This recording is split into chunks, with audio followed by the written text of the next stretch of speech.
Bien, je ne sais pas si je dois vous remercier de m'avoir invité parce que c'est une tâche assez difficile.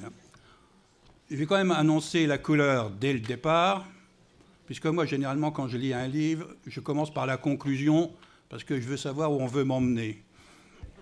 Et à partir de la connaissance de où on veut m'emmener, je ne suis pas obligé de suivre totalement. Je peux anticiper et avoir un point de vue un peu distancié. Alors, la thèse que je vais soutenir ce matin, c'est que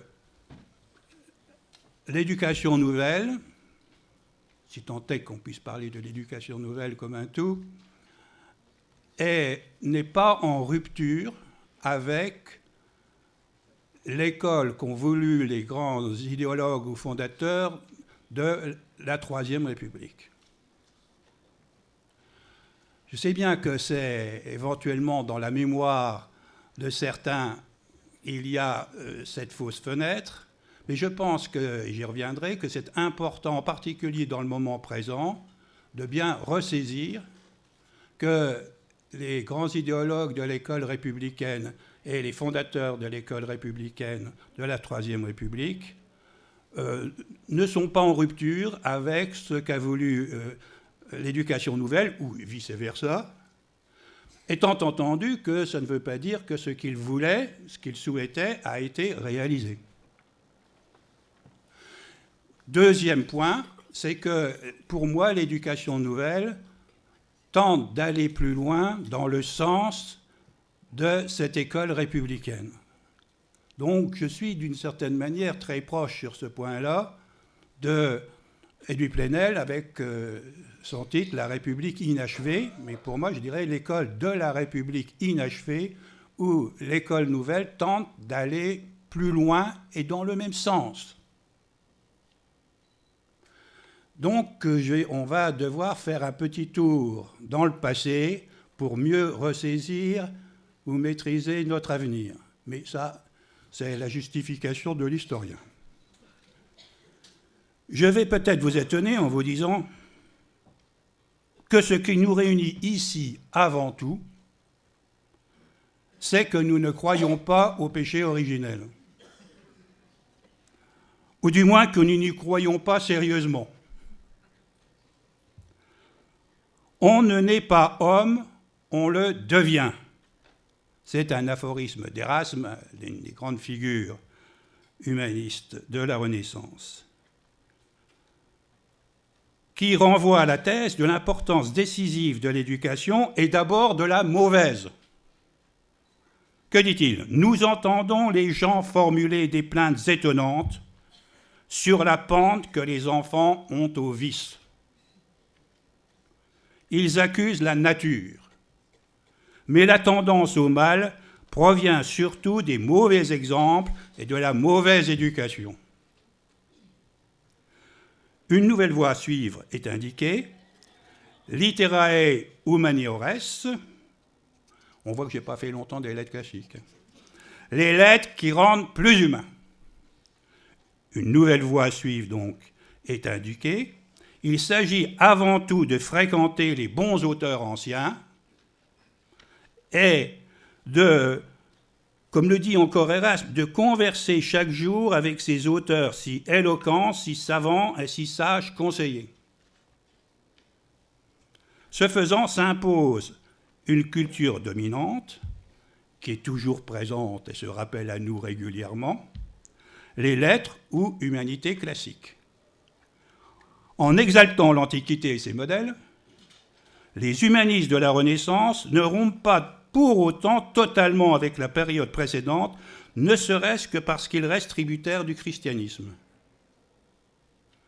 Mais leur optimisme fondamental en faveur de l'homme et de son éducabilité s'accorde mal avec le dogme du péché originel, même s'ils ne vont pas jusqu'à le nier ouvertement. Donc les contradictions chez l'adversaire sont lointaines. Durant la deuxième moitié du XVIIIe siècle, le regard porté sur les enfants et l'enfance change, du moins parmi les élites cultivées, cela est bien connu. L'enfant, perçu jusque-là comme une sorte d'adulte en réduction, est désormais considéré comme un être ayant ses droits et ses besoins propres et des périodes de développement spécifiques. Ce contexte explique le très grand succès de l'Émile. Je dis bien ce contexte parce que, bon, on n'est pas surpuissant. Un auteur n'est jamais surpuissant, même Rousseau. Jean-Jacques Rousseau, donc, qui participe de ce changement de regard, d'ailleurs, et le précipite. Cela implique, si l'on veut aller jusqu'au bout, de quitter résolument la mouvance du péché originel. Il faut toujours revenir au début. Et Jean-Jacques Rousseau, dans sa radicalité bien connue, ne va pas manquer de le faire. Le centre de sa pensée éducative et pédagogique, comme il l'a lui-même précisé et répété, est en effet la négation du péché originel. L'homme, dans sa nature, c'est-à-dire l'enfant, n'est pas corrompu. Je le cite, « Le principe fondamental de toute morale sur lequel j'ai raisonné dans tous mes écrits est que l'homme est un être naturellement bon, aimant la justice et l'ordre, qu'il n'y a point de perversité originelle dans le cœur humain. » La question laïque a été fondamentalement liée à l'institution même de la République. C'est un de mes vieux thèmes. En France, en raison même, notamment, de la question du péché originel, ce qu'on sait moins. C'est ce qu'a développé très nettement Jules Ferry dans son discours du 23 décembre 1880 à la Chambre des députés. Que dit-il ? Il importe à la sécurité de l'avenir que la direction des écoles et la déclaration des doctrines qui s'y enseignent n'appartiennent pas aux prélats qui ont déclaré que la Révolution française est un déicide, qui ont proclamé comme l'éminent prélat que j'ai l'honneur de trouver devant moi. Il s'agit de Monseigneur Freppel, le chef de file des députés catholiques à l'Assemblée, que les principes de 89 sont la négation du péché originel. On avait affaire à des gens qui pensaient. En effet, si les hommes sont marqués par le péché originel, ils ne peuvent pas être considérés comme légitimes pour choisir de bons élus. Il y a au moins une logique. Dans ces conditions, pour l'Église catholique, les bons élus ne peuvent être que des élus, finalement, de Dieu. Et un régime théocratique est nécessairement au bout de ce cheminement. Nous n'en avons pas fini avec ce genre de raisonnement. La République est en quelque sorte intrinsèquement perverse. Si les élus ne sont que les élus d'hommes marqués par le péché originel, la Révolution est un déicide, et les principes de 1789 sont donc la négation du péché originel, comme l'a dit et répété Monseigneur Freppel, le chef de file des parlementaires catholiques. On pourra être surpris que Jules Ferry ait convoqué, et pas seulement Ferdinand Buisson, parce que c'est plus facile de le convoquer, dans une conférence sur l'éducation nouvelle. Jules Ferry a certes sans conteste, pardon, comme bien des dirigeants politiques importants qui se sont succédés dans notre histoire.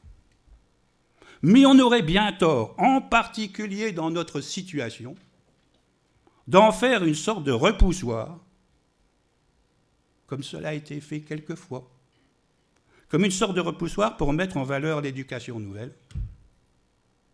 Et on aurait bien tort de le présenter en miroir comme son autre. Parce que ce serait à la fois une erreur historique, et je n'hésite pas à le dire, une faute politique. Écoutons-le, et on verra que certains de ses propos, et des propos diversifiés, on en a déjà entendu un ou deux hier, peuvent encore surprendre et résonner d'une étrange façon dans notre contexte actuel. Il est clair d'abord que pour Ferry, l'école obligatoire républicaine ne peut pas en rester au rudiment. Ce n'est pas le moindre des paradoxes, à mes yeux, que cette légende qui attribue à Ferry une fixation sur le lire, écrire, compter, et plus généralement une focalisation sur les rudiments, sur un primaire rudimentaire, alors qu'il n'a cessé de lutter en sens contraire.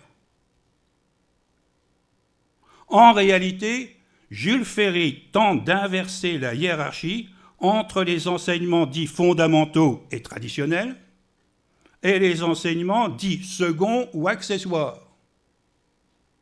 C'est précisément dans ces enseignements dits accessoires que réside pour Jules Ferry la rupture avec l'ancien régime et le nouveau. Une véritable révolution. Et il l'a très vigoureusement souligné devant le congrès pédagogique des instituteurs et institutrices de France d'avril 1881. Que dit-il ? C'est autour du problème de la constitution d'un enseignement vraiment éducateur que tous les efforts du ministère de l'Instruction publique se sont portés. C'est cette préoccupation dominante qui explique, rallie, harmonise un très grand nombre de mesures qui, lorsqu'on n'en a pas la clé, pourraient donner prétexte à des reproches d'excès dans les nouveaux programmes.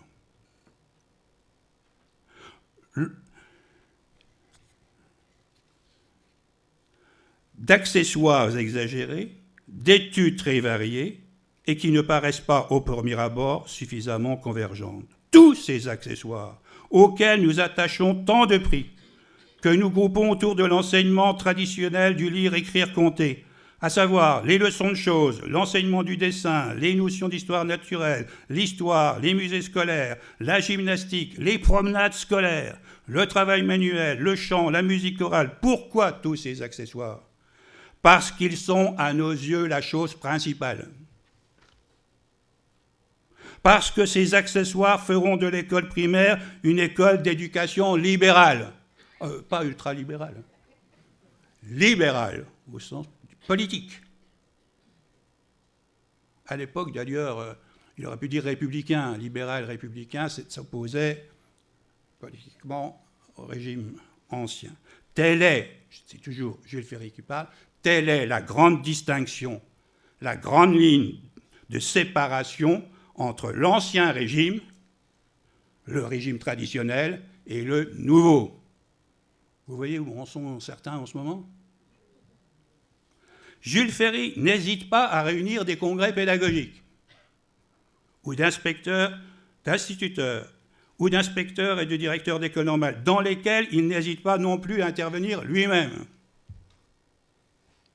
C'est ainsi que l'on peut entendre Jules Ferry déclarer en plein congrès pédagogique des instituteurs de France du 19 avril 1881 qu'il s'agit d'abord de changer l'esprit de l'enseignement contre, dit-il, la discipline mécanique de l'esprit. Et Jules Ferry prend pour exemple l'enseignement basique par excellence, l'apprentissage de la lecture. Apprentissage premier de la lecture. Que dit-il ? Les hommes d'ancien régime. Remarquez qu'à chaque fois, il dit d'ancien régime. C'est une affaire politique. Les hommes d'ancien régime, dans l'enseignement primaire, sont un peu surpris de ce que nous entreprenons. Ils sont même un peu choqués. Mais, disent-ils, est-ce que autrefois, avec les anciennes méthodes, avec le programme restreint à lire, à écrire et à compter, on ne faisait pas des élèves sachant bien lire, écrivant correctement, comptant à merveille, comptant et écrivant peut-être mieux que ceux d'aujourd'hui au bout d'un an ou deux d'école. Cela est possible, dit Jules Ferry. Il se peut que l'éducation que nous voulons donner dès la petite classe nuise un peu à ce que j'appelais tout à l'heure la discipline mécanique de l'esprit. Oui, il est possible qu'au bout d'un an ou deux, nos petits-enfants soient un peu moins familiers avec certaines difficultés de lecture. Seulement, entre eux et les autres, il y a cette différence. C'est que ceux qui sont plus forts sur le mécanisme ne comprennent rien à ce qu'ils lisent, tandis que les notes comprennent. Voilà l'esprit de nos réformes. Aucun.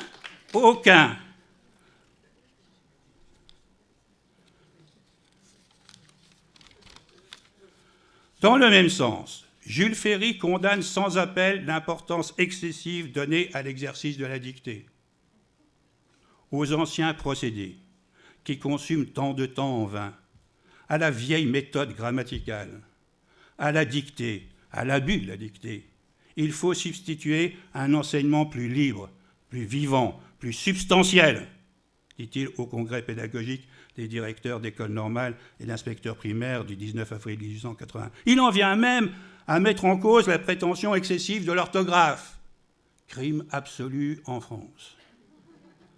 Maître, dit-il, au Sénat, le 31 mars 1880, à propos du brevet de capacité qui permet d'enseigner dans le primaire. Donc, quel niveau d'orthographe faut-il ? Que dit-il ? Mettre l'orthographe, qui est une des grandes prétentions de la langue française, mais prétentions parfois excessives, au premier rang de toutes les connaissances, ce n'est pas faire de la bonne pédagogie. Il vaut mieux être capable d'écrire une lettre, de rédiger un récit, de faire n'importe quelle composition française, dût-on même la semer de quelques fautes d'orthographe. Contrairement à ce que prétendent les soi-disant républicains autoproclamés, et il y en a un certain nombre, les grands républicains fondateurs de l'école de la Troisième République ont pris très au sérieux la pédagogie, la réflexion pédagogique et même les pédagogues. Et ils le disent explicitement, à l'instar de Jules Ferry lui-même au congrès pédagogique des inspecteurs primaires du 2 avril 1880. Et je vais reciter, car je ne cesse de trouver que c'est particulièrement significatif, un texte qu'a cité hier Élie Plenel. Nous voulons des éducateurs. Est-ce là trop ambitieux ? Non. Et je n'en veux pour preuve que la direction actuelle de la pédagogie, que les méthodes nouvelles qui ont pris tant de développement. Ces méthodes qui consistent non plus à dicter comme un arrêt la règle à l'enfant, mais à la lui faire trouver. Ces méthodes qui consistent non plus à dicter comme un arrêt la règle à l'enfant, mais à lui faire trouver. Qui se propose avant tout d'exciter la spontanéité de l'enfant. Mais c'est un malade. Pour en diriger le développement normal, au lieu de l'emprisonner dans des règles toutes faites auxquelles il n'entend rien, au lieu de l'enfermer dans des formules dont il ne retire que de l'ennui, et qui n'aboutissent qu'à jeter dans ses petites têtes des idées vagues et pesantes, et comme une sorte de crépuscule intellectuel. Ces méthodes, qui sont celles de Froebel et de Pestalozzi, je dis, bon, l'application a été un peu pénible, ne sont praticables qu'à une condition, à savoir que le maître, le professeur, entre en communication intime et constante avec l'élève. Des années plus tard, je vais en finir avec Jules, des années plus tard, dans une lettre adressée en 1887 au directeur de la revue de l'enseignement secondaire et supérieur, Jules Ferry persiste et signe en attirant l'attention sur ce qui est à ses yeux essentiel, tout en notant une certaine difficulté de bon nombre d'enseignants de l'enseignement secondaire à mettre en œuvre l'orientation pédagogique qu'il avait préconisé. Donc vous voyez que tout était déjà dès le départ. Que dit-il ? La réforme de 1880, qui concerne l'enseignement secondaire, subsistera dans ces grandes lignes. Il y faut distinguer deux choses, les programmes et les méthodes. Les programmes des classes ne sont qu'une façade. On a le droit de les trouver surchargés, démesurés, encyclopédiques. On s'efforce avec raison de les alléger. Mais les programmes ne valent que par la méthode. C'est la réforme même. Tiens, mais ça, c'est vraiment... Alors là, je veux dire, Finkielkraut se suicide immédiatement. Mais il ne sait pas lire. Alors donc...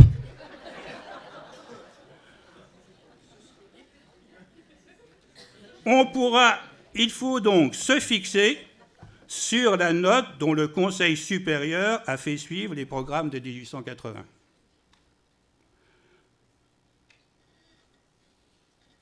On pourra modifier les programmes, on ne mordra pas sur les prescriptions si claires de cette note qui renferme en 4 pages, ça il faudrait les revisiter, en 4 pages, toute la substance des controverses pédagogiques soulevées depuis 20 ans. On en apprend de bonnes, puisqu'on en apprend que depuis 20 ans, il y avait des controverses pédagogiques. Avant Jules Ferry. Sur ces instructions à la fois pratiques et philosophiques qui marquent si nettement la différence entre l'esprit ancien et l'esprit nouveau. Oui, vraiment, tout est là, car les nouvelles méthodes fortifient la classe de tout ce qu'elles enlèvent aux routines, aux analyses à outrance, à tous les exercices mécaniques et surannés. Et il conclut, à des méthodes nouvelles, il faut des maîtres nouveaux. Pourquoi ne pas le dire? C'est la résistance du corps enseignant de l'enseignement secondaire qui a jusque-là compromis la réforme. Si l'on a bien à l'esprit ces orientations, on ne devrait pas s'étonner que l'expression « apprendre à apprendre » a été de l'ordre de l'évidence pour les cadres de l'école républicaine dès la fin du XIXe siècle. Il y en a qui croient que c'est une attaque. C'est pas croyable. Il y a des ignorants parmi ceux qui sont pour le savoir, qui est quand même assez étonnant. On peut en prendre pour exemple, parmi bien d'autres possibles, cet extrait banal d'un rapport annuel de l'inspecteur d'académie de la Somme. Enfin, la Somme, moi je suis du département de la Somme, ne s'est jamais montré particulièrement en avance. Donc si dans le département de la Somme ça arrive, c'est que vraiment, à part l'Oise... Alors, c'est un texte donc, de l'inspecteur d'académie au préfet, au conseil général. Et il dit « Aucun de nos maîtres, nous sommes en 1890, aucun de nos maîtres n'ignore que le but de l'enseignement primaire est double. On veut d'abord, dans nos écoles, donner aux enfants les connaissances nécessaires à la vie moderne. On veut ensuite cultiver l'intelligence de l'enfant de façon à la rendre forte, souple, capable de réflexion et d'effort, apte à se gouverner, à travailler, à produire d'elle-même. En 2 mots, on veut apprendre et apprendre à apprendre. Et de ces 2 tâches, la seconde est la plus importante. Et apprendre et apprendre sont en caractère gras dans un texte officiel de la Somme en 1890. L'avant-garde est en marche.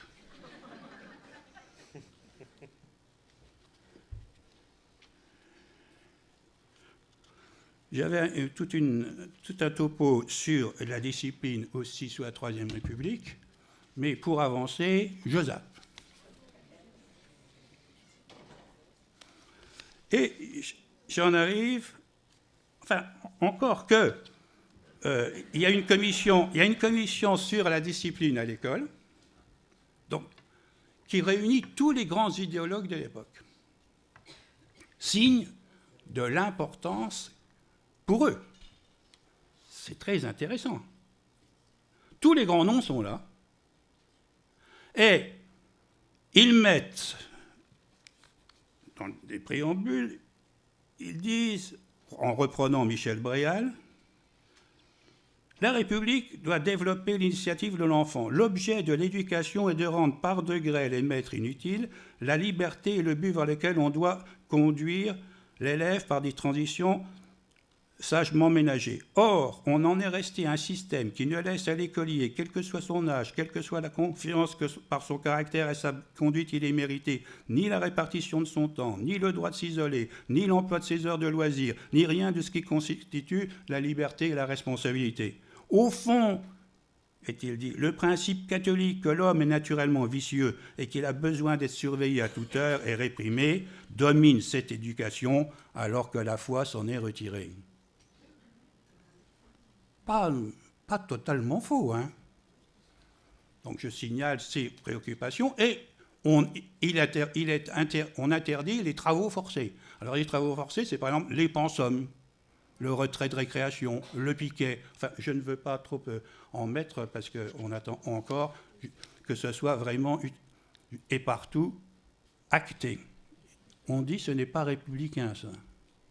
Ce n'est pas libéral. Donc sur le thème libéral, ultralibéral, il faut faire extrêmement attention. Mais je passe pour avancer.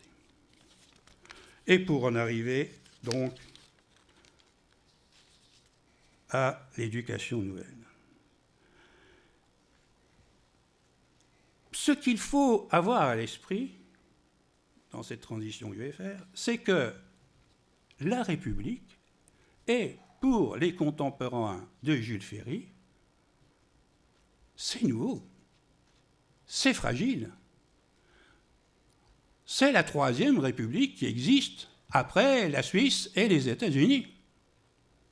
C'est informé et formé pour un régime nouveau, d'avant-garde. Et donc, pour eux, il n'est pas question de s'inscrire dans la tradition, en particulier pour l'école, pour l'éducation. Il faut une éducation nouvelle pour un régime conçu comme foncièrement nouveau. Simplement, ils ne disent pas qu'ils sont d'éducation nouvelle. Ils ne disent pas non plus qu'ils sont traditionnels. Ce qui va dire qu'il est nouveau, ce sont ceux qui vont s'inscrire dans ce qu'on appellera l'éducation nouvelle. Donc, ce n'est pas au nom du drapeau ou du mot d'ordre de l'éducation nouvelle qu'il y a ces mises en cause, ces évolutions. Lorsqu'il s'agit aussi d'éducation nouvelle, il n'est pas possible d'en rester à un cadre franco-français, et cela dès le début. C'est aussi un élément important. Ce n'est pas un élément de rupture totale, parce que, par exemple, un certain nombre des grands idéologues, dont en particulier, ça a été rappelé par Elie Plenel hier, dont Bisson, ont été voyager ailleurs pour voir ce qui s'y passait. Donc, ils accordaient une importance à ce qui se passait ailleurs, et en particulier en Suisse et aux États-Unis, mais aussi en Hollande ou dans d'autres pays. Donc, mais cela dit, là, les fondateurs sont des fondateurs qui sont de plusieurs pays, des pays différents. En 1889, je vais vous rappeler quelques petits fondateurs, mais ça avec une pointe, évidemment, de perversité, car je ne peux pas parler longtemps sans avoir une petite perversité. En 1889, Cecil Redi fonde en Angleterre, à Botsholm, la première en date des écoles nouvelles. En 1889, nous sommes encore dans la période ferriste, hein, enfin, post-ferriste, mais disons, c'est le grand moment. Donc il ne faudrait pas croire qu'il y ait des grandes successions comme ça dans le temps. Ça se côtoie. On est presque donc... Et il appelle New School l'école qu'il a fondée, nouvelle école, New School. En 1894, il reçoit la visite d'un Français, Edmond de Melun, qui va publier en 1899 un ouvrage, L'éducation nouvelle, dans lequel il annonce l'ouverture de l'école des Roches, qui existe toujours. Redi a énuméré à Edmond Desmoulins ses griefs contre l'école établie, et notamment l'inadéquation de son enseignement aux exigences du monde moderne. Selon Redi, l'école traditionnelle déséquilibre les facultés humaines au seul profit de l'intelligence livresque, et elle diminue l'esprit d'entreprise. Libéral, ultralibéral. Vous voyez qu'il y a toujours des pierres dans le jardin de tout le monde. Je dis ça parce que ça va encore se corser. Pour remédier à cela, son école, donc sa New School, doit être un milieu réel, pratique, en contact avec la nature et la réalité telle qu'elle est. Et cela sans hiatus véritable avec ce qui sera exigé dans la vie adulte, durant laquelle chacun doit relever lui-même et de lui-même les défis de l'existence. Self-help. Je me demande, ça peut être un mot d'ordre ultralibéral. comme disait le publiciste écossais Samuel Smith. Edmond Demelin, en particulier dans son ouvrage « À quoi tient la supériorité des anglo-saxons », met en avant leur confiance dans l'initiative des particuliers, leur ouverture à l'esprit d'entreprise, leur projet de former les jeunes à ne plus compter sur la communauté, sur un groupe quelconque, mais sur soi-même.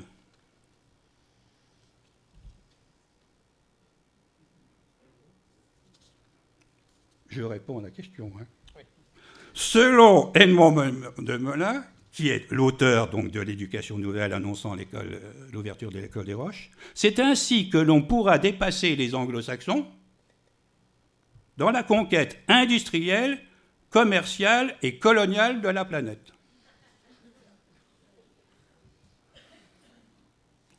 Jules aussi était pour... Mais vous comprenez mon petit discours. Les choses ne sont pas si simples. Il n'y aurait pas le mauvais qui est colonialiste et le bon, parce qu'il y a l'éducation nouvelle, il ne l'est pas. Ça ne se présente pas comme ça. Les choses ne sont jamais si simples que ça. Elles sont bien plus complexes. Et si on veut s'y retrouver, il faut comprendre la complexité. Hein. D'un autre côté de la frontière, en Allemagne, le docteur Hermann Litz a fondé 3 nouvelles écoles. Ilsenburg en 1898, Obinda en 1901 et Bieberstein en 1904. Adolphe Ferrière, qui va devenir le grand propagandiste de l'école nouvelle à travers le monde, a fait un stage de 18 mois auprès du docteur Litz, à Obinda, alors qu'il était encore jeune homme. Litz restera le grand maître d'Adolphe Ferrière et Obinda l'exemple même, à ses yeux, du laboratoire de pédagogie pratique. Laboratoire de pédagogie pratique. Les 4 personnalités que j'ai citées ont participé à l'origine, et de façon décisive, à la diffusion de l'éducation nouvelle. Et surtout à ça ou ces définitions originelles. On remarquera, et ce n'est pas sans intérêt pour une première biennale internationale de l'éducation nouvelle, que ces 4 personnalités appartiennent à 4 pays différents. L'Angleterre, l'Allemagne, la France, la Suisse. Le Suisse Adolphe Ferrière doit être considéré comme celui qui a institutionnalisé un mouvement qui était alors très hétérogène et dispersé, en créant notamment le Bureau international des écoles nouvelles dès 1899. Adolphe Ferrière est aussi celui qui a tenté de donner en 1911, puis en 1915 de façon plus précise, une définition d'école nouvelle, à partir de critères qui se voulaient précis. Le Bureau international des écoles nouvelles se présente comme un organisme destiné à étudier les écoles nouvelles et à créer un lien entre elles. Comme plusieurs institutions apparaissent comme s'étant indûment parées du titre d'école nouvelle, Adolphe Ferrière établit 30 conditions qui permettraient de s'y reconnaître et de pouvoir donner un label ad hoc.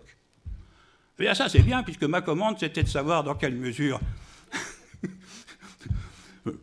En gros, les conditions d'école nouvelle étaient encore intéressantes et définir les écoles nouvelles, je me dis, chic.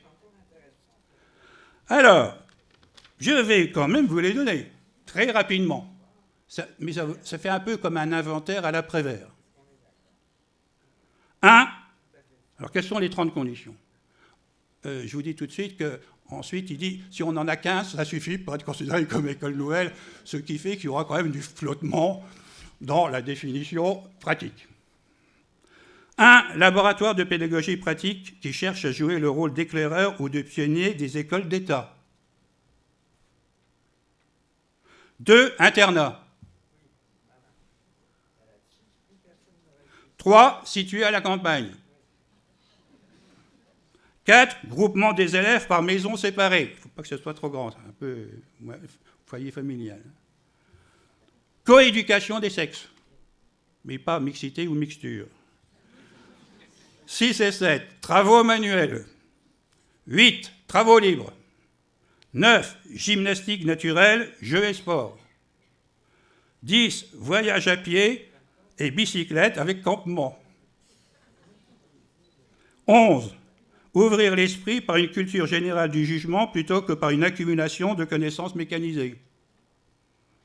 12, une spécialisation d'abord spontanée, culture des goûts prépondérants de chaque enfant, puis systématisée et développant les intérêts et les facultés de l'adolescent dans un sens professionnel. 13, enseignement basé sur les faits et les expériences. La théorie suit toujours la pratique. 14, activité personnelle de l'enfant. 15, enseignement établi selon les intérêts spontanés de l'enfant. 16, travail individuel. 17, travail collectif. 18, enseignement proprement dit limité à la matinée. 19 et 20, les études. 21, le système de la République scolaire, quand il est réalisable, suppose une influence prépondérante du directeur sur les meneurs naturels de la petite République. Je vais revenir sur ces aspects de la question qui, pour moi, sont essentiels pour aller à l'école de la République inachevée ou achevée. 22. Élection des chefs. À défaut du système démocratique intégral, monarchie constitutionnelle. Mais c'est capital. Je vais finir là-dessus. C'est la question de la répartition des pouvoirs dans une république et pour former les citoyens. 23. Répartition des charges sociales entre élèves et à tour de rôle. 24. Récompenses et sanctions positives. 25. Punitions et sanctions négatives. 26. L'émulation a lieu surtout par la comparaison faite par l'enfant entre son travail présent et son propre travail passé, et non pas exclusivement par la comparaison de son travail avec celui de ses camarades. 27. Milieu de beauté. C'est une des conditions, mais elles ne sont pas toutes prises. 28. La musique collective. Pas en solitaire, collective. 29. La lecture du soir vise la conscience morale. 30. L'éducation de la raison pratique consiste en réflexion et en études portant sur les lois naturelles du progrès spirituel, individuel et social.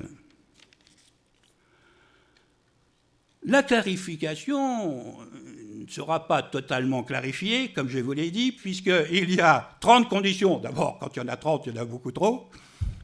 Et 15 suffisent pour être labellisés. Et on ne dit pas lesquels. Alors il y a une petite... Donc, bon, c'est une définition à géométrie variable, et du coup, je me sens libre pour dire ce que je veux maintenant. Quant à l'éducation nouvelle, vous allez la chercher à savoir quelle est votre définition. Est-ce que c'est possible qu'il y ait des définitions qui ne soient pas à géométrie variable si elles veulent cerner la complexité du réel ? Je vais faire un sort particulier à la question du système de la République scolaire et, à défaut, la monarchie constitutionnelle. Parce que, comme je suis historien, donc très savant, je sais que au XIXe siècle, avant l'école de la République, il y a deux grands modes pédagogiques, pas une mode, un mode pédagogique. D'un côté, le mode des frères des écoles chrétiennes, dit simultané, et de l'autre côté, le mode venu en fait des États-Unis, soutenu par les libéraux, de la Société pour l'instruction élémentaire, le mode mutuel. Ce qui est remarquable, c'est que dans les deux cas, tout le monde s'accorde sur le fait que l'école doit avoir un mode de fonctionnement et des pouvoirs homologue à celui de la société. Autrement dit, les frères de les écoles chrétiennes sont pour une pédagogie, une organisation de conception théocratique de la société, celle des ultra-royalistes, de la Restauration, qui veulent restaurer l'Ancien Régime, une monarchie absolue de droit divin. Leur première vertu est évidemment l'obéissance. Il s'agit d'abord d'obéir. L'obéissance est une vertu par laquelle on soumet sa volonté et son jugement à un homme comme tenant la place de Dieu. Leurs autres vertus sont la régularité, l'humilité, la modestie. Il s'agit d'abord de discipliner, de se discipliner. Le maître s'occupe à tout moment de tous les élèves, d'où le nom de mode simultané. Il faut obtenir le silence le plus complet pour être entendu, utiliser des consignes codées pour être compris, et avoir une égalité de conduite pour être respecté. Comme l'a souligné l'historien Guy Vincent, les attendus de ce système montrent quel est l'enjeu, à savoir l'autorité magistrale du lieutenant de Dieu, celui qui tient lieu de Dieu, qui est là à la place de Dieu. Une sorte d'autorité, dit-il, qui est en quelque sorte extérieure, qui est faite d'attitude, gravité et fermeté, et de gestes, les signaux, qui ne doit rien à une parole s'imposant par l'évidence des raisons ou la chaleur des sentiments. Une autorité littéralement indiscutable, car le maître communique le plus souvent avec le signal, une sorte de sémaphore. C'est-à-dire qu'il dit ça, bon, on se lève, il fait ça, on s'assoit, etc.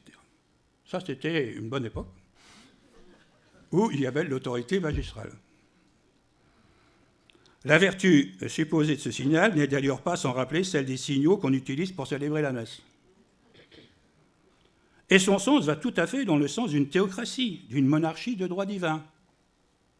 Un bon écolier, est-il dit, toutes les fois qu'il entendra le bruit d'un seul signal, s'imaginera entendre la voix du maître, ou plutôt la voix de Dieu même qu'il appelle par son nom, dit la doctrine des écoles chrétiennes de Jean-Baptiste de La Salle. C'est clair. Le mode mutuel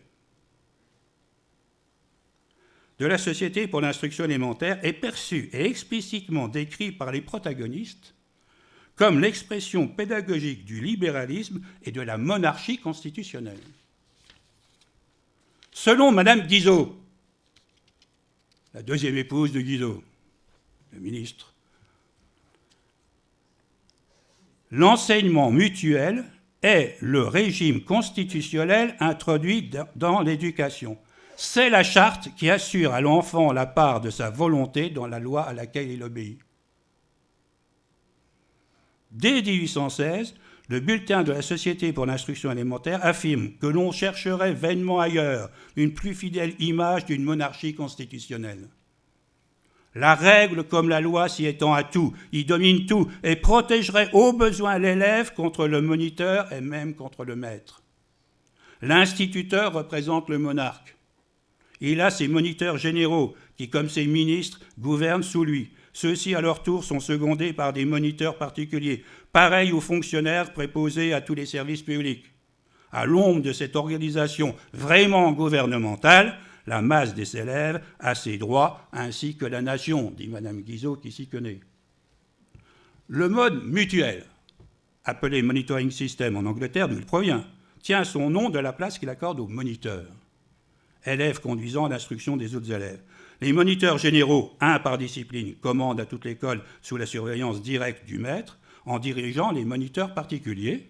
D'autres moniteurs sont assurés par le moniteur général d'ordre, le moniteur portier, les moniteurs de quartier. On peut être moniteur pour une discipline ou une fonction et monitorer pour une autre, d'où le titre de mode mutuel. Le mérite est récompensé par l'accès aux différents postes de moniteur. Ah, nous sommes dans un système libéral, certes pas ultralibéral, donc la compétition joue à plein et la lutte des places, comme moteur. Mais c'est une lutte des places incessante et très différenciée où finalement chacun a sa place. C'est difficile d'être vraiment tout le temps dernier et d'être tout le temps premier. On n'arrête pas, il y a des changements de place relativement incessants. Alors, il faut s'imaginer que c'est des ensembles de 100 à 200 élèves. Et quand il y a une faute grave, le maître constitue un jury composé des élèves les plus distingués par les moniteurs, chargé d'instruire le procès et de prononcer la peine. Le maître n'intervient plus après la nomination du jury. C'est plus radical que Nell dans Les Libres Enfants de Suméril, où il est toujours dans le jury. Un peu comme, vous savez, dans les cours d'assises, vous avez des professionnels. Là, non, il nomme le jury, et le jury se débrouille. Un récit de ce qui se passe, je vais quand même faire ce récit, même si ça s'occupe un peu de temps, parce que je pense que c'est quand même intéressant pour vous qui êtes confrontés assez souvent peut-être à ce genre de choses, mais vous ne faites sûrement pas de jury d'enfants, mais quand même c'est intéressant. Le 21 février 1817, après l'école du soir, une rixe se leva dans la rue entre les nommés Baron et Fauchet. C'est dans la rue, c'est même pas dans l'école, hein, mais c'est dans une rue de l'école. Terrassé par Fauchet qui eut le bras cassé. Le lendemain, cet événement étant connu dans l'école, M. Cambier, pour se conformer aux règles de la méthode mutuelle, annonce aux élèves que le jury des moniteurs va être formé et qu'il s'occupera sur le champ d'examiner la conduite de Fauchet et le juger. Le jury se trouve composé des élèves Jodin, président, Maillard, Faucheux, de France, et Bertrand, rapporteur. Aussitôt, le rapporteur se rend chez les parents de Baron et ceux de Fauchet pour recevoir leurs dépositions, d'après lesquelles il fait son rapport au jury qui s'est assemblé et en présence de l'accusé. On entend les témoins à charge et à décharge. Et il paraît résulter de leur déclaration que Fauchet a été l'agresseur et qu'il s'est adressé pour le maltraiter à un enfant beaucoup plus faible que lui, mais toutefois qu'il n'a pas eu l'intention de lui casser le bras. On voit avec plaisir, dans cette singulière enquête, le président du jury demander à chaque témoin qui dit avoir vu la rixe pourquoi il n'a point séparé les combattants et lui en faire des reproches. Lorsque ces petits débats sont terminés, le rapporteur Bertrand fait très gravement son réquisitoire, que nos lecteurs liront sans doute avec autant de surprise que de plaisir. Donc, je vous la lis. « Messieurs, dit-il, j'espère que vous ne doutez pas qu'il ne soit très sensible pour moi de prononcer contre un de mes camarades et de vous engager à le punir de la faute que j'ai eu l'honneur de vous soumettre. Mais il y va de l'intérêt de tous qu'un pareil scandale ne se réitère pas. Attendu que Fauchet est un mauvais sujet, qui vagabonde du matin au soir, qu'il ne sait pas ses prières, qu'il n'a jamais su un mot d'évangile ou de catéchisme, que toutes sortes de punitions lui ont été affligées à ce sujet, qu'il y a toujours été insensible, que d'ailleurs il n'a pu prouver qu'il n'était pas l'agresseur. Je conclus à ce qu'il soit chassé de l'école et que messieurs les membres du bureau de charité du comité cantonal et le commissaire de police soient instruits de la manière indigne dont il s'est conduit envers un de ses camarades beaucoup plus faible que lui. Le jury s'est retiré après ces conclusions pour délibérer. Et il est rentré au bout d'un quart d'heure. Le président Jodin a lu à l'accusé le jugement par lequel les jurés venaient de le condamner à l'unanimité à ne plus fréquenter l'école. S'étant acquitté de cette tâche avec une modération et une décence vraiment remarquables, le petit président a adressé au pauvre condamné une très grave exhortation pour l'engager à changer de conduite et à devenir un bon sujet. Puis il s'est efforcé de démontrer de son mieux à l'auditoire les dangers que l'on court à polissonner dans les rues. À coup sûr, cette éloquence enfantine et ces remontrances faites par un camarade, un égal, ont plus de poids, plus d'influence sur l'esprit de toute une école que tout ce que pourrait faire ou dire le maître le plus habile. Le malheureux Fauchet a éclaté en sanglots et a fait paraître toutes les marques du plus profond repentir. Mais il n'était plus temps. Il fallait que le jugement fût exécuté. Les juges et l'auditoire, vivement touchés, versaient des larmes. Ils entourent le condamné en pleurant, s'efforcent de le consoler, de lui donner du courage. Ils s'embrassent en se disant adieu. D'un mouvement spontané, on demande à ouvrir le tronc de l'école. Tout l'argent qui est enfermé est offert au triste Fauchet, qui s'éloigne enfin, le corps gros, la poitrine gonflée et dans un état digne de piqûre. S'il existait, conclusion de la Société pour l'instruction mutuelle, s'il existait encore quelques personnes qui puissent croire que la morale fut étrangère aux écoles du monde mutuel, nous leur demanderions ce qu'elles pensent de cette anecdote. En définitive, pour les promoteurs du mode mutuel, la subordination des élèves les uns aux autres par le système des moniteurs et des jurys d'enfants, précisément parce qu'il s'établit entre enfants, inspire l'amour de l'ordre. À cause de l'action, comme dit Mme Guizot, à cause de l'action et de la réaction non interrompue, de l'obéissance et du commandement. Tout est compliqué. C'est ainsi sans doute donc qu'il faut comprendre l'assertion de Mme Guizot, selon laquelle l'enseignement mutuel est le régime constitutionnel introduit dans l'éducation, la charte qui assure à l'enfant la part de sa volonté dans la loi à laquelle il obéit. C'est aussi ce qui ne peut pas être admis par les ultra-royalistes, par les partisans de la monarchie absolue de droit divin. Lamennais s'insurge et dit « On y dénature la notion même de pouvoir en remettant à l'enfance le commandement et en rendant l'autorité aussi mobile que la variété de 300 marmots, qui doivent conclure que le pouvoir est une supériorité de l'esprit et qu'il appartient de droit aux plus habiles. » Ça, c'est le libéralisme.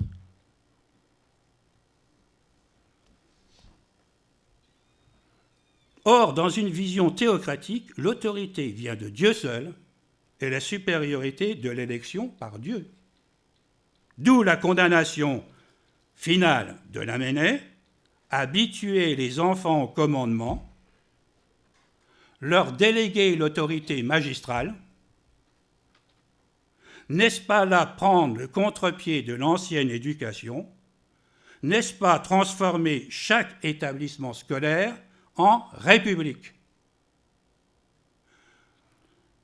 Le paradoxe, et c'est par là que je vais en terminer, le paradoxe, c'est que l'école républicaine, quand elle s'est installée selon des modes de pouvoir plus proches des frères des écoles chrétiennes que de l'école mutuelle. Et d'une certaine manière, et pour moi, et d'abord, la contribution de différentes composantes de l'éducation nouvelle, pas toutes d'ailleurs, et pas toutes de la même façon, c'est de mettre en cause cela. C'est ça, pour moi, essentiellement, votre originalité. Autrement dit, ce n'est pas d'abord la problématique enseignement-apprentissage, ni même droit-devoir, mais la répartition des pouvoirs. C'est-à-dire une affaire directement politique. Alors, bien entendu, on pourrait citer un certain nombre d'entre vous, et pour ne pas être trop long, je voudrais rappeler ce que disait d'abord le plan Langevin-Vallon, sous l'influence d'un certain nombre de ses membres éminents appartenant au GFN.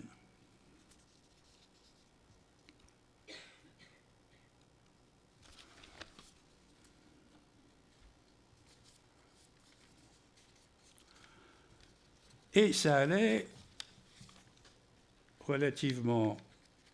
Je vais essayer de retrouver le moment très précis, parce que j'ai oublié de faire un petit bond. D'abord, ça commence, dans le plan Langevin, par une citation de principe de Paul Langevin lui-même sur la question. L'école, dit Langevin, et c'est rappelé dans le texte, est une véritable entreprise de culture dont l'individu ne profite pleinement que s'il est entraîné et soutenu par le milieu scolaire. L'école doit fait faire à l'enfant l'apprentissage de la vie sociale et singulièrement de la vie démocratique. Ainsi se dégage la notion du groupe scolaire à structure démocratique. Ainsi se dégage la notion du groupe scolaire à structure démocratique auquel l'enfant participe comme futur citoyen et où peuvent se former en lui, non par les cours et les discours, mais par la vie et l'expérience, les vertus civiques fondamentales. Sens de la responsabilité, discipline consentie, sacrifice à l'intérêt général, activité concertée, et où on utilisera les diverses expériences de self-government dans la vie scolaire. Je passe à un certain nombre de choses. La discussion et le choix, cela interviendra dans la discussion et le choix des travaux à entreprendre, l'attribution à chacun de sa part dans la tâche commune, la valeur des aptitudes, l'acceptation des besognes humbles mais utiles, le sacrifice des préférences personnelles, le renoncement aux satisfactions égoïstes de la vanité pour la joie des réussites collectives, l'harmonisation volontaire des activités individuelles à celles du groupe constitueront une première et utile expérience de la participation à la vie dans une société démocratique. Chaque citoyen, en régime démocratique, est placé dans la vie professionnelle en face d'une double responsabilité. Responsabilité du dirigeant, responsabilité de l'exécutant. Il sera donc nécessaire que les activités scolaires s'organisent de telle sorte que tous aient alternativement des responsabilités de direction et d'exécution. Il importe en effet, conclut le texte du plan Langevin-Lavalant, il importe en effet d'éviter de cultiver en certains l'absolutisme du chef prédestiné et en d'autres l'habitude paresseuse d'une aveugle soumission. Je répète, 70 ans après, dans notre Ve République telle qu'elle est, et en pleine recomposition politique telle qu'on peut l'appréhender en ce moment, il y a encore, on le voit, du boulot. Il importe d'éviter de cultiver en certains l'absolutisme du chef prédestiné et en d'autres l'habitude d'une aveugle soumission.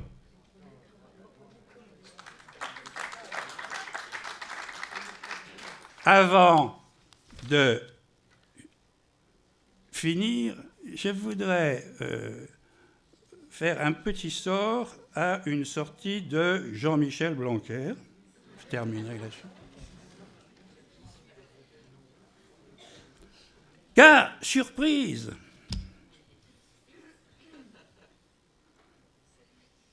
le ministre actuel de l'Éducation nouvelle, Jean-Michel Blanquer, a évoqué L'éducation nationale. C'est enregistré, hein. Mais il se réclamait de l'éducation nouvelle, enfin d'une des faces. Jean-Michel Blanquer a évoqué publiquement donc l'une des grandes figures de l'éducation nouvelle, à savoir Maria Montessori, en recommandant de s'en inspirer. J'ai déjà dit ce que j'en pensais dans un billet que j'ai mis sur Mediapart le 31 juillet dernier, et donc je vais me contenter d'en reprendre quelques passages. Dans l'émission Les Matins de France Culture du 26 juillet dernier, Jean-Michel Blanquer indique, je le cite, « Je suis pour la créativité, la diversité des expériences. Je ne dis pas que Montessori doit être appliqué partout. D'ailleurs, c'est plus l'esprit Montessori qui doit être révisité dans des modalités qui doivent évoluer. Au-delà du génie pédagogique qu'était Montessori, c'est sa démarche qui est importante. Au lieu de voir ces expériences menées dans l'école privée comme bizarres, voire inquiétantes, j'aimerais à l'avenir qu'elles puissent être inspirantes pour le service public. » Et le nouveau ministre de l'Éducation nationale précise « Mon fil directeur, c'est d'abord une philosophie de l'éducation qui mène à la liberté. Ce qui donne sens à toute éducation, c'est de donner plus de liberté, d'émancipation à l'enfant. » Il faut bien voir l'ensemble de ces termes et de ces reprises, comme évoquait hier Lévi Plenel, hein, sans quoi on va se tromper de combat ou de façon de combattre. Une liberté de construction, dit-il. Les conceptions universalisantes de l'égalité vont à l'encontre de l'égalité réelle, c'est par plus de liberté que l'on peut aller vers plus d'égalité. Le moins que l'on puisse dire, comme Montaigne dans mon billet sur Mediapart, c'est que le choix de Montessori peut paraître surprenant de la part d'un ministre de l'Éducation nationale. En effet, si l'on envisage de prendre en compte des expériences réelles mises en œuvre par des mouvements pédagogiques existants, pourquoi prendre appui sur la mouvance Montessori, pour l'essentiel en établissement privé, plutôt que, par exemple, sur la mouvance Freinet? Par exemple. Je n'ai pas dit pour l'exemple, j'ai dit par exemple. Par exemple, sur la mouvance qui existe bel et bien au sein de l'Éducation nationale. L'une comme l'autre ont des choses à dire, à nous dire, en matière de liberté de construction, d'émancipation. Mais il existe des différences. Et c'est sans doute ce qui fait vraiment problème en l'occurrence. En effet, Célestin Freinet partage avec Maria Montessori, certes, un même matérialisme pédagogique. Mais il porte un jugement contrasté sur le matériel de la pédagogue au regard de la liberté de l'enfant. Et cela parce que chez Freinet, il y a non seulement des outils physiques, c'est ce qui était rappelé par Élie Plenel, mais aussi des outils sociaux. Correspondance interscolaire, responsabilité d'atelier, conseil de coopérative, et surtout parce que le maître mot revient en définitive à la coopération. Ce n'est pas un détail, car c'est constitutif à la fois du mouvement et d'un certain nombre de répartitions de pouvoir en classe.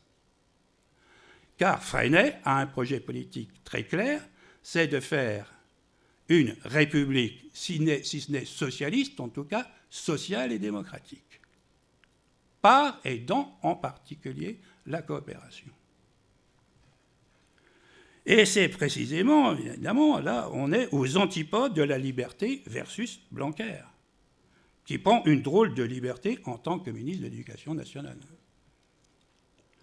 La ministre de l'Éducation nationale précédente, Najat Vallaud-Belkacem, a pris, elle, une part personnelle au nouvel éducateur spécial cinquantenaire de la disparition de Célestin Freinet et à son lancement au ministère rue de Grenelle, le 19 octobre dernier. On notera, in fine, que ces deux derniers ministres de l'Éducation nationale ont fait deux évocations de deux grandes figures de l'éducation nouvelle, ce qui est tout à fait inédit. Même si cela relève plus du symbolique que de réalité tangible. Mais pour le reste, et j'en finis, l'histoire de l'éducation nouvelle s'apparente plus jusqu'alors à des commencements toujours renouvelés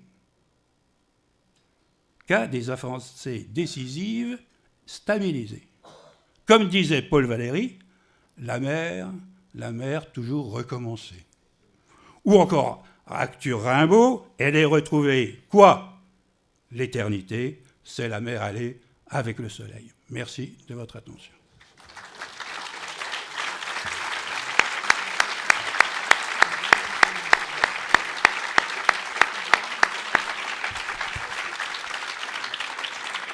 Merci Claude. Pile poil 1 heure. Donc le timing en plus est parfaitement respecté, en plus de la forme et du fond. Je crois qu'il va nous rester un bon quart d'heure quand même pour pouvoir... je ne sais pas s'il y a un micro qui peut passer ou si on parle sans micro, je ne sais pas. S'il y a des remarques, des questionnements, des envies d'intervention. Voilà. Donc, alors, est-ce qu'il y a on fait passer un... Oui, on fait passer un micro. Donc là-bas. Non, c'est pour que ça soit enregistré. Ah oui, d'accord.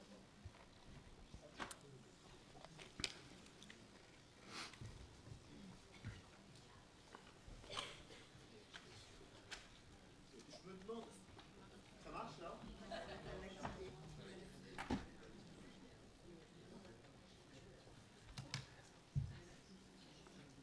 Vas-y, recommence. Je me demande, dans cette histoire de l'éducation nouvelle, pourquoi sont toujours absents Francisco Ferreri Guardia, Sébastien Faure et Paul Robin.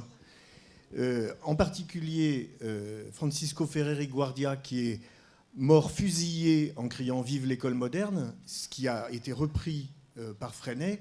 Et au moment où il a été condamné à mort, à Paris, il y a eu des manifestations avec plusieurs centaines de milliers de manifestants. Enfin, quand on voit aujourd'hui l'ampleur des manifs, on peut se demander... voilà. Est-ce que ça a eu une influence dans cette histoire ?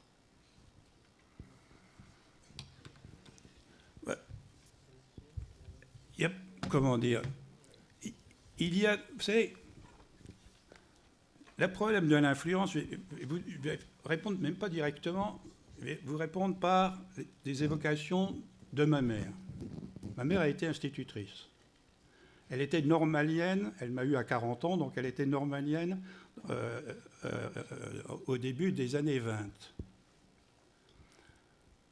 Quand je lui parlais de Freinet,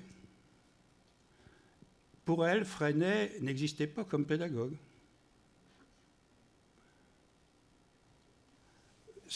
Elle savait vaguement pour elle, c'était un trublion, un narco-syndicaliste.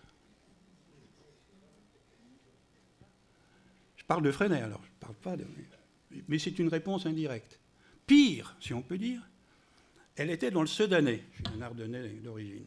Et à Sedan, elle a eu comme inspecteur Cousinet. Une figure qu'on n'a pas évoquée. Cousinet qui a une certaine célébrité, parmi du moins ceux qui s'intéressent à l'éducation nouvelle. Elle l'a eu comme inspecteur. Elle me racontait qu'il y avait un jeune inspecteur qui venait la voir, qui disait « Je n'inspecte pas les vieilles casseroles ». Mais elle ne savait pas du tout qui était Cousinet. Enfin, en dehors de ça, pour elle, c'était un jeune inspecteur, brillant, intéressant. Mais ensuite, quand je lui évoquais ce qu'il avait fait dans le Sedanais de son temps, ça n'avait rien du tout.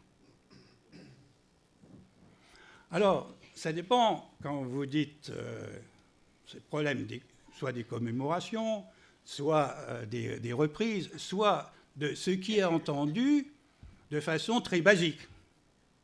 Et alors là, très compliqué. C'est-à-dire, il y a un tas de figures d'éducation nouvelle. Et d'ailleurs, vous avez remarqué que moi, j'en ai pratiquement évoqué aucune. Je n'ai pas eu le temps. Je me suis refusé à le faire parce que j'ai préféré faire les focales que j'ai données plutôt que de faire une sorte de historique rapide des différentes figures de l'éducation nouvelle ou de ces différents courants, alors qu'il y a des travaux très élaborés maintenant qui sont faits. Si ça vous intéresse, il y a aussi des récapitulations, de plus en plus, etc. Et en plus, c'est une histoire tourmentée. Je veux dire, tourmentée entre les différents courants, avec une violence que peut-être, d'ailleurs, il serait utile de rappeler pour ne pas recommencer. Hein? J'ai envie de dire, bon, je vais pas, je vais quand même pas résister à le dire. C'est par exemple une figure que moi j'estime et j'admire beaucoup personnellement, Célestin Freinet, dans une lettre à Cognot, qui était pourtant un de ses adversaires, dans une lettre à Cognot, dit quoi l'éducation nouvelle? Il dit « Je suis comme toi contre cette nouvelle... » Alors il dit « J'ai signalé depuis longtemps le danger de l'expérience des sixièmes nouvelles qui, partie du sommet, sans matériel nouveau, sans technique, donc anti-marxiste, risque tout simplement d'homologuer l'échec de cette éducation nouvelle. » Ça, c'est pour les cahiers pédagogiques. Et deuxièmement, pour le GFEN, je suis, comme toi, contre cette éducation nouvelle d'origine anglo-saxonne, donc fasciste. C'est la tendresse des frères. Mais on pourrait comme ça multiplier, si on voulait faire une résurrection des différentes figures, et on aurait, je ne sais pas si ce serait très constructif, et ce n'est pas le problème. Moi, je suis au contraire, je plaide pour de la continuité et saisir ce qui est essentiel. Ça, c'était mon intervention. Qu'est-ce qui est commun? Et aussi par rapport à d'autres qui ne se réclament pas d'éducation nouvelle, mais qui peuvent comprendre un certain nombre de choses. Et au contraire, se défendre quand il s'agit de se défendre. Allez, une autre intervention? Oui. J'aurais voulu avoir une précision sur la manière dont les écoles de la Troisième République, comment ils ont fait pour trancher, justement, parce qu'il y a quand même eu de longs débats. On a vu les caricatures et entre l'enseignement simultané, entre l'enseignement simultané et l'enseignement mutuel. Et comment ça s'est tranché? Comment s'est positionnée l'école républicaine par rapport à ça? L'affaire a été essentiellement tranchée avec Guizot, bien avant. Et d'ailleurs, c'est paradoxal, parce que comme vous l'avez vu, normalement, Guizot, d'ailleurs, vous avez vu ce que disait sa femme, il était dans un ministre d'une monarchie constitutionnelle, il aurait dû soutenir le mode mutuel, et en réalité, ça je me suis expliqué dans certains ouvrages là-dessus, et avant 1830, il cotisait à la Société pour l'instruction élémentaire, donc pour ceux qui soutenaient le mode mutuel. Mais quand il vient au pouvoir, le problème, d'une part, c'est que ceux qui étaient plutôt d'accord avec ça n'étaient pas pour lui totalement fiables sur le plan de l'ordre par rapport aux émeutes républicaines et aux émeutes sociales. Donc il y avait le problème du maintien de l'ordre. Et en fait, il s'est allié avec ceux du mode simultané. Et il a fait quelque chose qu'on attribue ensuite à Gréard. Mais ce n'est pas vrai. C'est de faire qu'il y ait un programme à 3 niveaux. Vous avez les statuts d'avril 1834 qui disent que pour être école communale, c'est-à-dire avoir des subsides de l'État, il faut respecter un programme qui est un programme en 3 niveaux. Et 3 niveaux parce qu'il y avait 3 frères. Les frères de l'école simultanée allaient toujours par 3, parce que par 2, ça aurait été dangereux. Par 3, il y en a toujours un de trop. Donc, ils étaient par 3, et donc ils faisaient des fonctionnements de l'école à 3 niveaux. Et dans les statuts d'avril de 1834, vous avez un programme en 3 niveaux. C'est la structure même donc du mode simultané, ça. 3 niveaux pour 3 frères. Le mode mutuel ne fonctionne pas du tout comme ça. Il n'y a pas 3 niveaux. Il y a de multiples niveaux de façon incessante. Il choisit celui-là. En choisissant apparemment de façon technique et programmatique, il choisit de favoriser le mode simultané. Et les frères des écoles chrétiennes. Ça se joue d'abord sous Guizot, et le résultat, c'est que les écoles mutuelles, pendant longtemps, donc, ne peuvent pas devenir des écoles communales, donc avoir de l'argent de l'État. Et donc, elles vont être asphyxiées, elles sont déjà pratiquement totalement asphyxiées quand les républicains arrivent au pouvoir. Cela dit, ils auraient pu reposer le problème. Mais celui qui fait cette histoire-là dans le dictionnaire pédagogique en fait une lecture technique et pas politique comme moi. Il faut se méfier. Tout n'est pas automatiquement à prendre en argent comptant dans le dictionnaire pédagogique, qui est un excellent dictionnaire. Je ne saurais trop le recommander l'édition qui vient d'être faite en édition papier, enfin pas tout, mais avec une préface de Philippe Mérieux, qui d'ailleurs va dans le même sens, me semble-t-il, que ce que je veux faire, c'est-à-dire bien montrer que la question que nos ancêtres sont aussi déjà là au début de la Troisième République.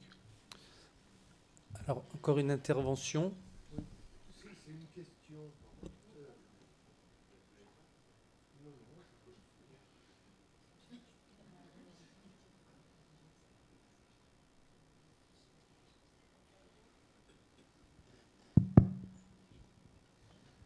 Oui, vous avez bien parlé. Bon, ben, je vais parler fort et puis ça ira. Non, c'était juste pour dire que vous avez bien posé où étaient les débats entre l'école, le l'origine chrétienne, entre toutes ces bagarres, la laïcité. Cela dit, vous n'avez pas posé, me semble-t-il, le problème social. C'est-à-dire, une école, elle est faite pour quoi ? L'école s'est créée quelques années après l'horreur de la Commune de Paris. C'est-à-dire qu'on est dans une école qui continue aujourd'hui et qui a une fonction de reproduction sociale, politique. Et moi, j'aimerais bien comprendre, Jules Ferry, que vous avez présenté, bien entendu, on connaît cet aspect de Jules Ferry, et on l'admire, mais en même temps, il y a eu d'autres initiatives et d'autres pratiques de Jules Ferry. Vous avez dit qu'elles existaient, mais est-ce que ce ne serait pas possible de nous montrer la contradiction et essayer de nous faire comprendre, parce que elle se situe peut-être pas uniquement au niveau de l'éducation, mais au niveau plus large sociétal. Alors, vous avez Ça sera la dernière intervention. Oui, vous avez raison de poser cet aspect de la question qui est bien sûr très très important. À mon avis, plus important d'ailleurs, y compris que la question coloniale. Hein. C'est la question sociale. Moi, je n'ai cessé dans mes livres de montrer que Jules Ferry n'avait absolument aucune ambition d'égalité sociale dans et par l'école. Aucune, même pour les meilleurs d'entre eux. Et d'ailleurs, il y avait une école divisée, une école pour le peuple et une école pour les privilégiés. Il l'a, par certains côtés, renforcé même ça, puisque il se félicite que dans les lycées et collèges, qu'il y ait de plus en plus de classes élémentaires. Il ne faut pas oublier que les lycées et collèges restent payants après Ferry.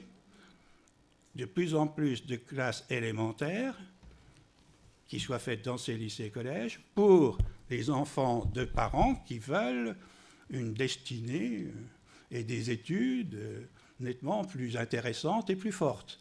Donc, non seulement il n'essaie pas d'atténuer, cela dit, il essaie d'atténuer en ce sens que son école du peuple doit être, pour lui, largement au-delà du primaire élémentaire. Mais en revanche, il ne s'agit pas, d'être un rat-soc, c'est-à-dire de considérer que les meilleurs du peuple doivent pouvoir rejoindre l'élite scolaire et sociale. Cela dit, maintenant, tout le monde est rat-soc, depuis les communistes jusqu'à Sarkozy. C'est notre idéologie fondamentale, et c'est pour ça que nous ne comprenons rien à notre situation. C'est-à-dire qu'il y a deux principes au moins de démocratisation. Ça a été rappelé dans le texte de la conférence de Wallon hier par Edoui Plenel. Il y a deux types de démocratisation. Nous comprenons surtout la première, c'est-à-dire qu'il y ait des méritants.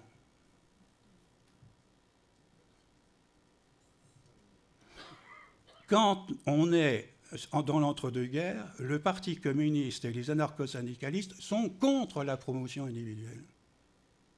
Parce qu'ils disent on est en train de faire des jaunes. Il faut garder nos bons pour nous pour mener la lutte d'avant-garde.